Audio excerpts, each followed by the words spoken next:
Hi everyone, நான் உங்கள் கோகுல். நம்ம இந்த வீடியோவில் என்ன பார்க்க போகிறோன்னா, அதாவது வஞ்சர மீன், இங்கிலீஷில் சீர் ஃபிஷ்ஷுன்னு சொல்லுவாங்க.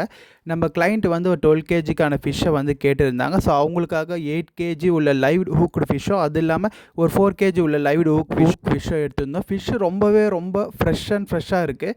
இது வந்து 4 ஷேரிங். அவங்களுக்கு வந்து ஸ்லைஸ் அது இல்லாமல் பார்த்தீங்கன்னா குழம்புக்காகவும் நம்ம வெட்டி கொடுத்துருக்கோம். நெக்ஸ்ட் நீங்கள் பார்க்கறது பார்த்தீங்கன்னா ஒரு 4 கேஜி உள்ள ஹூக்குடு லைவ் சீர் ஃபிஷ். இது வந்து பார்த்தீங்கன்னா 1 ஷேரிங் தான். ஸோ ஒரு கஸ்டமருக்கு வந்து பார்த்திங்கன்னா மீடியம் சைஸ்லேயே நம்ம வந்து ஃபிஷ்ஷை ரொம்ப தின்னாக கட் பண்ணிங்கன்னா டேஸ்ட்ன்றது இருக்காது. லைக் வைஸ் பொட்டேட்டோ சிப்ஸ் போல் தான் இருக்கும். வஞ்சரத்தை பொறுத்த வரைக்குமே சைஸ் கூட தான் டேஸ்ட்ன்றது கூடும். ஸோ 4 கேஜி ஃபிஷ்ஷுன்னு சொல்ல கொஞ்சம் திக்காகவே கட் பண்ணி வாங்கிக்கோங்க.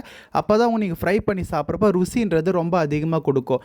நீங்கள் வந்து பார்த்தீங்கன்னா சைஸ் கூட தான் இதை வேறு பேரில் சொல்லி கூப்பிடுவாங்க. அதாவது மாவுலாசின்னு சொல்லுவாங்க, வெளி இடத்துல இதை சீலான்னு சொல்லுவாங்க, நம்ம இடத்துல வஞ்சரம்னு சொல்கிறோம். ஸோ ஃபிஷ்ஷை எப்போவுமே கொஞ்சம் திக்காகவே கட் பண்ணி வாங்கி சாப்பிடுங்க. அப்போ தான் ருசின்றது அதிகமாக இருக்கும்.